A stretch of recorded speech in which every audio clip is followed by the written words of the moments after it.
শুনতে পায় না। যখন সবাই তাকে দাফন করে চলে আসে তখন মৃত ব্যক্তি একা হয়ে যায়।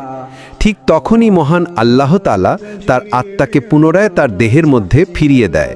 প্রথমে মৃত ব্যক্তি এটি ভেবে নেয় যে হয়তো তার খারাপ স্বপ্ন শেষ হয়ে গেছে এবং সে ঘুম থেকে জেগে উঠেছে, তাই সে আল্লাহর কাছে কৃতজ্ঞতা প্রকাশ করে।